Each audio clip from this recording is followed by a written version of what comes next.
Neste vídeo você vai aprender a usar uma árvore de decisão da forma correta, a usar o máximo que ela pode te oferecer de performance e entender o que são esses hiperparâmetros todos, para que eles servem e como é que você faz a tua árvore ficar melhor. Por que eu estou fazendo esse vídeo? Porque eu recebi uma mensagem de um colega, o Rui, muito obrigado pela sugestão, Rui, que ele falou o seguinte: mais um tópico para os seus vídeos. Estou corrigindo os testes aqui da firma e ele trabalha numa empresa na Alemanha, se eu não me engano. Um exemplo que eles usam de teste, é bem simples. Aí o pessoal vai, usa Decision Tree sem mudar os parâmetros. Aí falam, bom, overfitou, ficou com muita acurácia no treino e continua assim. Então vou usar uma Random Forest para diminuir o overfitting, não mudam os parâmetros de novo. Aí ele falou, acho que um bom tema é falar um pouco desses parâmetros e desmistificar um pouco isso que Random Forest resolve o overfitting. Ajudar ajuda, mas se tu me fizer 100 árvores com max depth gigante ou tudo com por leaves, não resolve quase nada. Hehehe. Então, muito obrigado pela sugestão, Rui. Então hoje eu vou te falar sobre esses parâmetros da Decision Tree e provavelmente num próximo vídeo eu vou te falar dos parâmetros da Random Forest, como é que você encaixa uma coisa na outra, e também de outros modelos de árvore, que eu gosto muito de modelos de árvores, e como a gente sabe na internet, se você já está há um tempo na internet como eu, Jesus é o jardineiro e as árvores somos nós. Se você não entendeu a referência, procura aí no Google que você vai achar. Vamos lá então. O que a gente vai fazer aqui? Eu vou começar com Decision Tree Regressor. Eu vou abrir aqui o Colab, que você encontra o link aí embaixo deste vídeo na descrição. E eu vou conectar aqui a uma instância do Colab. Vou pegar dados, qualquer dado que tiver aqui, para a gente poder entender como é que funciona as árvores. Então, import pandas, import numpy. E uma coisa importante você ver, ele está corrigindo testes, não é no Brasil, são testes de gente do mundo inteiro. Então isso não é um problema brasileiro, né? Às vezes a gente acha que o pessoal de fora do país tem muito mais conhecimento de machine learning que a gente, e não é necessariamente verdade. Eles erram coisas básicas também. Vamos lá então. Vou pegar esse California Housing, que eu já usei em algum outro tutorial também, mas ele é muito bom porque ele tem o seguinte: ele é de regressão, então vai ser fácil da gente entender o que está acontecendo aqui. Então, /sample data, California Housing Train. Realmente poderia ser qualquer dataset aqui, eu não estou me importando com os dados nesse caso, porque eu quero te ensinar sobre a Decision Tree. Como é que a gente faz para usar uma Decision Tree no Scikit-learn? Primeira coisa, a gente importa do sklearn.tree Decision Tree Regressor, tá? Esse é o regressor, tem a classificação também. Eu acho que no final desse vídeo eu vou conseguir usar o classificador. Então vamos lá. Em homenagem ao nosso querido vídeo aí que eu falei no começo, vamos chamar de árvore. E a árvore será Decision Tree Regressor. O que a maioria das pessoas fazem, de acordo com o meu amigo, é isso aqui. Árvore. E aí eles colocam árvore.fit. E fazem o seguinte, deixa eu fazer uma divisão aqui entre treino e validação, também para ficar mais fácil para a gente entender como é que esses parâmetros funcionam. Então, model selection, import, train test, split, maravilha, xtr, xval, ytr, yval, train test split. Então, a gente está simplesmente colocando aqui entre treino e validação, né, dividindo, então o treino será data.drop. Deixa eu pegar aqui, fazer uma divisão de x e y antes. Então, x é data.drop. Acho que é median value, mas eu não me lembro. Então, vamos ver esses dados também, porque estou fazendo tutorial, é bom eu te mostrar os dados, né? Então, vamos lá. O que são esses dados? Eles têm latitude, longitude, algumas características das casas, e a ideia é você prever qual é o valor dessa casa para venda. Tá? Então ele tem aqui alguns negócios de bairro, tudo mais, a população do bairro, quanto em pés quadrados, quanto é a área dos quartos, etc. e tal. O básico que o pessoal usa para avaliar uma casa, e a gente tem que prever o valor dessa casa para venda. Legal, então vamos fazer aqui o X, a gente vai fazer um data.drop median house value, porque a gente quer todas as features menos o median house value tem que ser axis igual a 1 para ele eliminar a coluna e não tentar eliminar uma linha. E o y vai ser data median house value. Veja só a minha consistência em termos de aspas. Aspas duplas ali, aspas individuais aqui. Muito bom, Mário Filho. Então a gente bota x e y aqui. Test size vou colocar 0.5, não importa nesse momento. O que eu quero é só pegar alguma coisa para poder te mostrar a árvore. Random state igual a 0. Vamos lá então. Fazemos o fit no xtr e ytr. Vamos pegar a previsão e aqui eu vou usar o erro médio quadrado simples from sklearn.metrics import min squared error. Completa para mim. Muito obrigado. E vou usar a raiz quadrada do erro médio quadrado, que é o básico para a gente fazer uma regressão geralmente. Vamos lá então, yval aqui e p aqui, que vai ser a nossa previsão. Então p igual a arvere.predict xval. Rodando isso aqui, nós temos esse erro médio quadrado de 72.974. A maioria das pessoas pararia aqui e iria para uma random forest, é isso que meu amigo está falando. O que a gente vai fazer então? Eu vou te explicar quais são os parâmetros, por que ele está com esse número e como é que você pode melhorar esse número. Para a gente fazer isso, eu quero te mostrar uma árvore de decisão, quero visualizar essa árvore. Nós temos uma função muito legal no scikit-learn, que eu esqueci qual é, mas eu vou ver agora aqui, que é a plot tree. Veja só, tree.plotTree. Então vamos importar essa função aqui, plot tree. E ele vai fazer, não surpreendentemente, um gráfico, né? Ele vai mostrar pra gente essa árvore. Ele vai, literalmente, a gente vai poder visualizar. O legal da árvore é que, em termos de explicabilidade, ela é muito boa.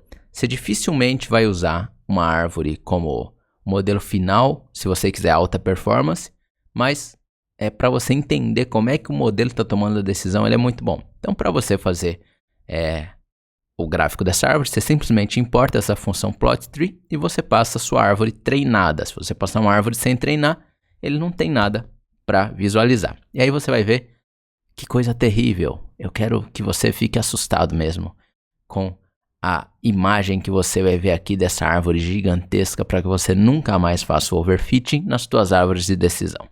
Então veja só quanta coisa, faz 35 segundos que ele está tentando fazer o gráfico dessa árvore.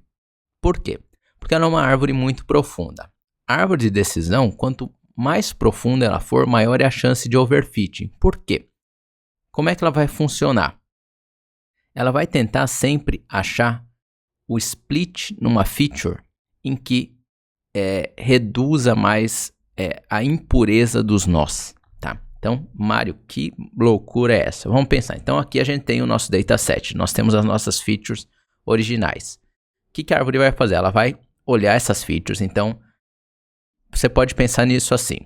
Para cada feature, a árvore vai explorar o melhor ponto de corte.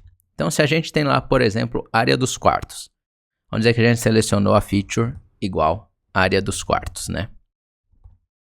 Aí ela vai falar, tá, se eu separar esse dataset entre área menor do que 1000 pés quadrados e área maior do que 1000 pés quadrados, qual é a pureza dos nós? E o método como ele mede a pureza dos nós vai variar um pouco, mas nesse caso eu acho que é erro médio quadrado. Deixa eu ver aqui.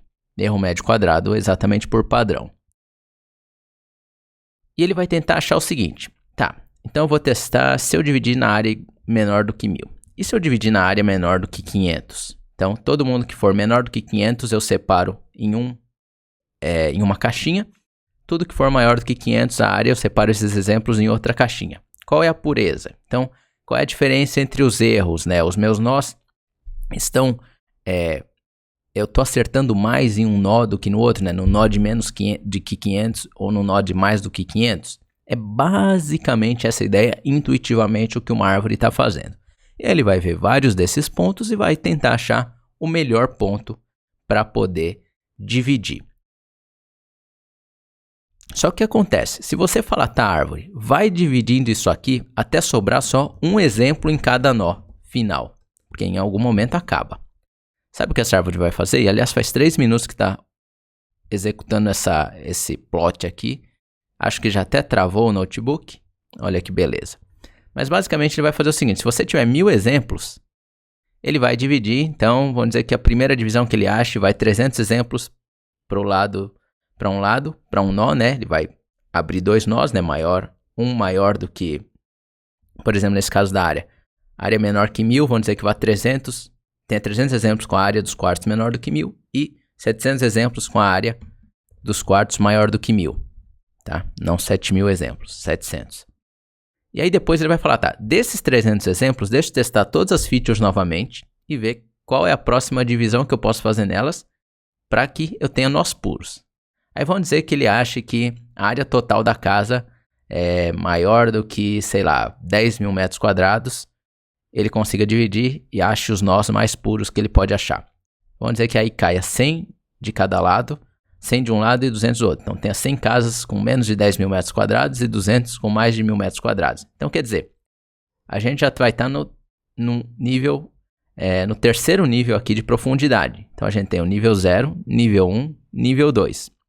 E aí ele vai falar, tá, dessas 100 casas, o que eu posso dividir para ter nós puros? Aí ele vai achar, sei lá, 20 casas em um nó, 80 em outro. Ele vai fazendo isso, se você não limitar a tua árvore, em tese, claro, tem as limitações de memória do computador, etc e tal, mas em tese ele vai chegar até nós que tenham um exemplo em cada nó final. Então ele vai profundissimamente até achar os nós mais puros, que serão nós com um exemplo.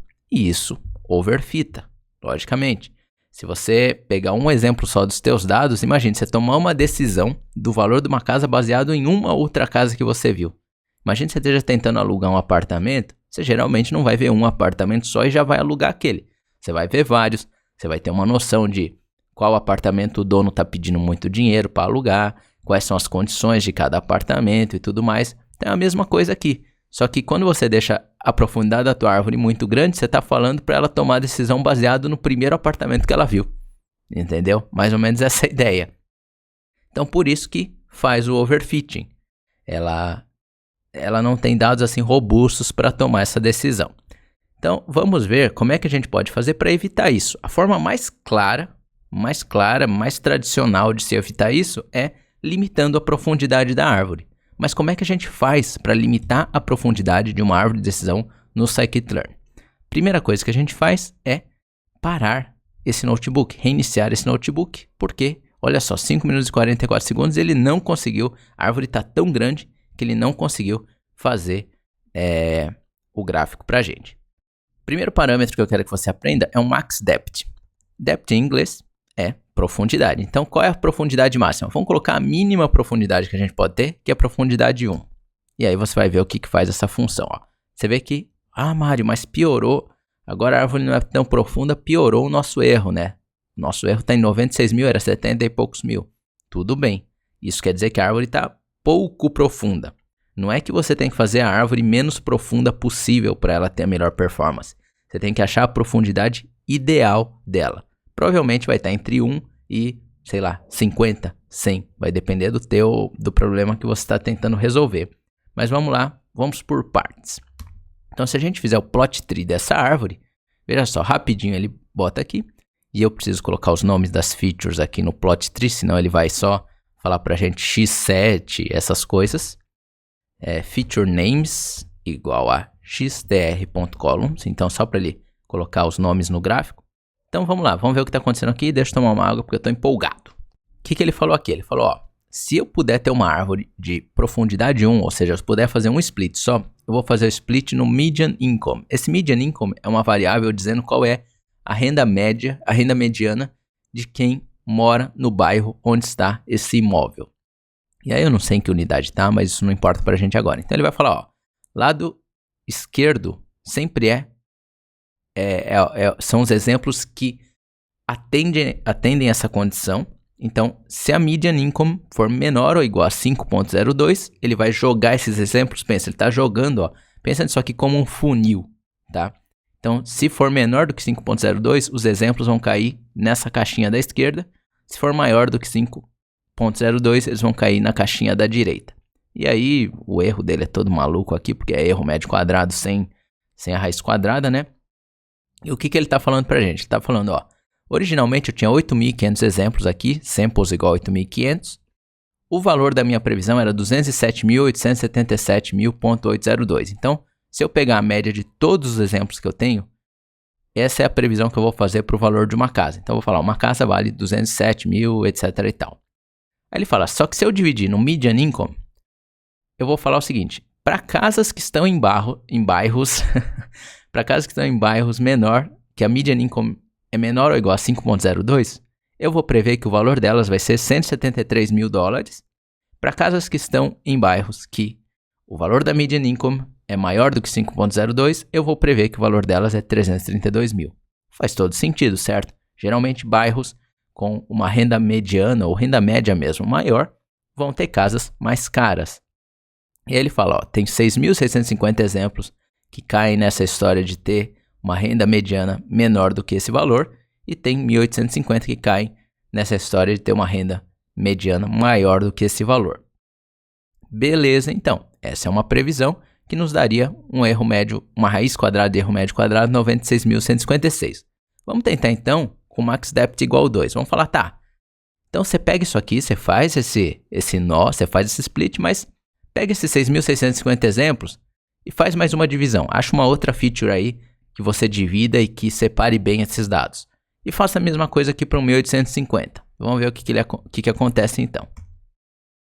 A gente roda de novo, olha só, o nosso erro caiu. Ou seja, ele está capturando mais complexidade, mas não está ainda de uma maneira que o erro esteja subindo, né? Vamos dizer assim, porque ele está overfitando. Não, ele ainda está melhorando os nossos dados, usar mais complexidade. E deixa eu fazer aqui um negócio para aumentar o tamanho dessa figura, porque está logicamente muito pequena. Então acho que eu tenho que importar o PyLab inline. E deixa eu pegar aqui pylab.figure fig size igual 1510, né? Para ele botar uma figura bem grandona. Olha só que maravilha pra gente. Então depois você dá uma olhada aqui. Isso aqui é um truquezinho que eu faço para as figuras que eu ploto ficarem maior. Então ele foi lá com profundidade 2. Ele pegou e falou, bom, então você tá me deixando dividir de novo. Eu quero dividir de novo. Eu testei aqui as features e parece que se eu dividir de novo em renda mediana, eu consigo uma previsão boa. Então agora ele vai falar, se nesse exemplo, se nessa casa, a renda mediana desse bairro for menor do que 5.02, e considere menor ou igual, tá? Eu tô falando menor porque é menos palavra para eu falar aqui. E a renda mediana for menor do que 2.83, então quer dizer, não é só menor que 5, é menor do que 2.83, eu vou falar que essa casa vai valer 128 mil. Agora, se a renda mediana estiver entre 2.83 e 5.02, ou seja, caiu aqui para a esquerda, só que foi para a direita, nesse segundo nó aqui, nesse outro nó, eu vou falar que ela vale 203 mil. A mesma coisa aqui para o outro lado, não vou ficar te entediando, né, lendo esses nós aqui, mas basicamente você pode ver que ele está aprendendo essa relação entre renda mediana do bairro e o valor das casas desse bairro. E o que acontece? Ele vai fazer isso até enquanto você deixar, tá? Uma das formas de você tunar, então, uma árvore de decisão é você selecionar o max depth. Eu não vou fazer o plot mais, porque essa árvore vai ficar gigante daqui a pouco. Só que vamos ver como é que a gente consegue reduzir esse erro até um ponto em que ele esteja ótimo, né? Até um ponto... Vamos tentar achar a profundidade ideal. Então, quando eu não tinha nenhum max depth, quando eu colocar max depth igual none, que é faz a árvore, a maior árvore que você quiser aí, ele tinha 72.989. Esse aqui é depth igual a 2, tá? E vamos mudar aqui. Em homenagem aos meus amigos do R, vou usar tracinho e esse outro símbolo ali. Então vamos lá. Vamos colocar max depth igual a 3. Vamos ver qual é o erro. 82.578. Então ainda está reduzindo. Eu agora estou gostando de usar a sequência de Fibonacci para tunar os meus parâmetros. Então vamos pular aqui para max depth igual a 5. Então max depth igual a 5.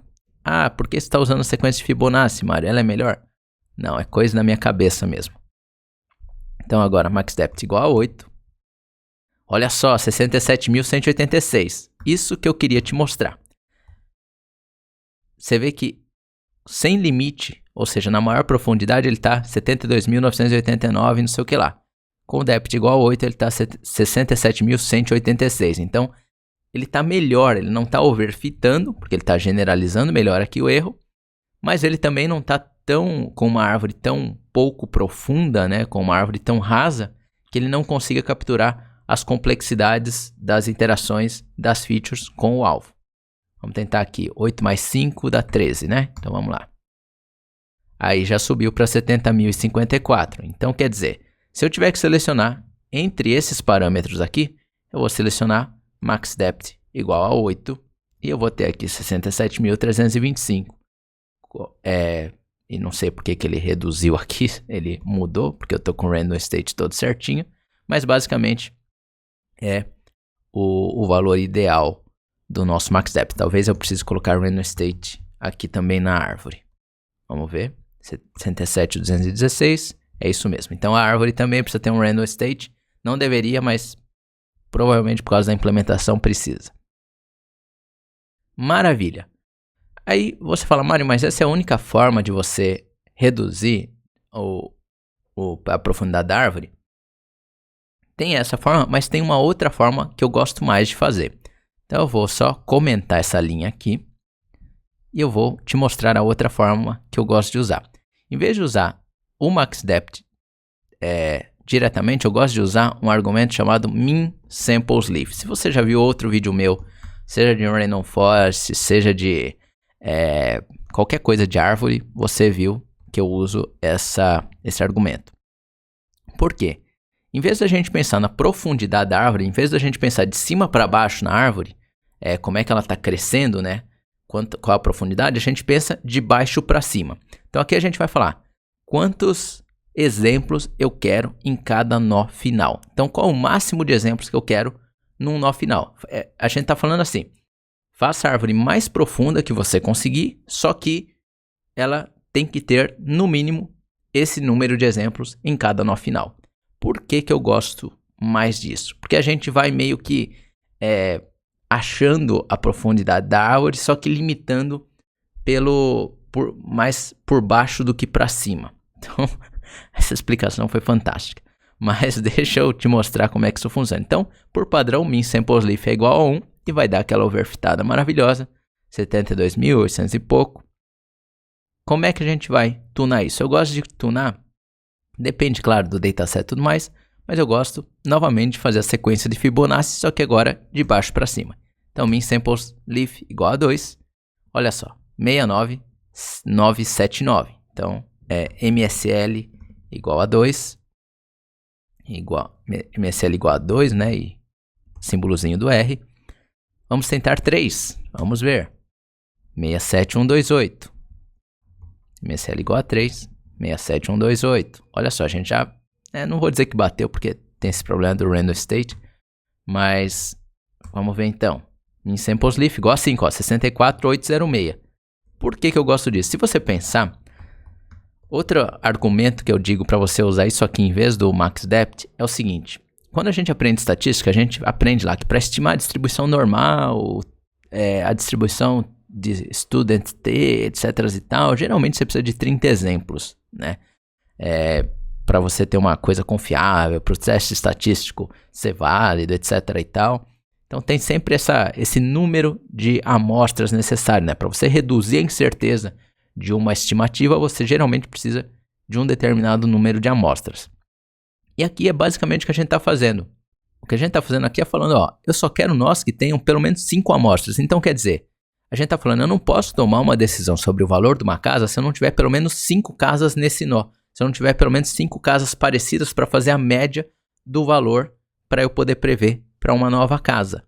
E assim com qualquer tipo de exemplo. Então por isso que eu acho que vale mais a pena usar esse min samples leaf. Por quê? Vamos dizer que você tem uma casa que seja diferentona de todas. Se você usar o max depth, mesmo com um valor, por exemplo, igual a 8, pode ser que um nó tenha uma casa, tenha 2 casas, pura e simplesmente porque elas são outliers.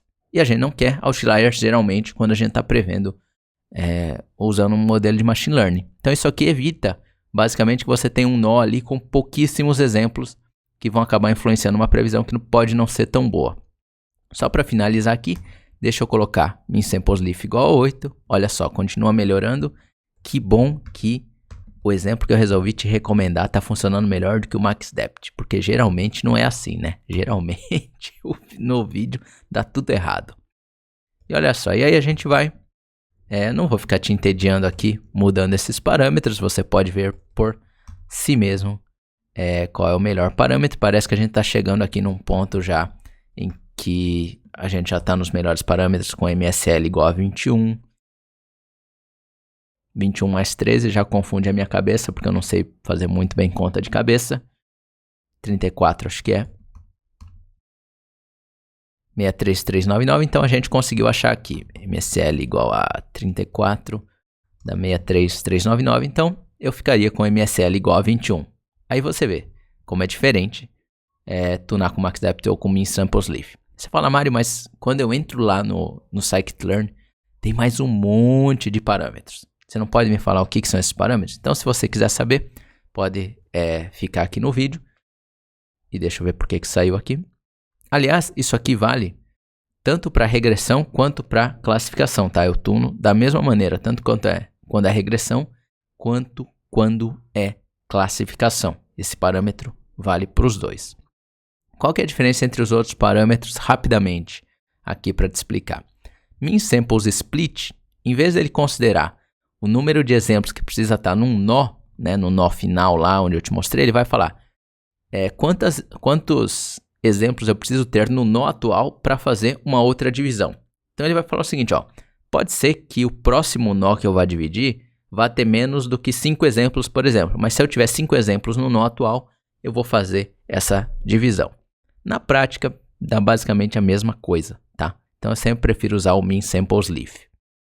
E aí ele começa umas coisas mais complicadas também, que é o min weight fraction leaf. Isso aqui quando você dá pesos diferentes para cada exemplo, né? Tem um argumento chamado sample weight, que você pode dar pesos diferentes para cada exemplo, e aí ele vai usar esse tipo de critério para definir qual é o peso mínimo, né? Vai somar os pesos dos exemplos que estão num nó. Qual é o peso mínimo que eu tenho que ter para ter um nó ali criado, né? Para poder usar esse nó. Max Features a gente não vai usar por enquanto, porque isso aqui vai valer mais para Random Forest, tá? Então eu explico na época da Random Forest. Random State é um negócio meio complicado, porque ele não deveria funcionar, não deveria influenciar o resultado igual ele influenciou ali, mas também eu vou explicar na parte da Random Forest. Max Leaf Nodes é a outra maneira de você também reduzir, meio que controlar, né, o overfitting, controlar a profundidade. Ele simplesmente vai dizer quantos nós finais no máximo eu posso ter. E eu não uso muito, então não vou nem entrar muito em detalhe, porque é capaz de eu te falar uma besteira.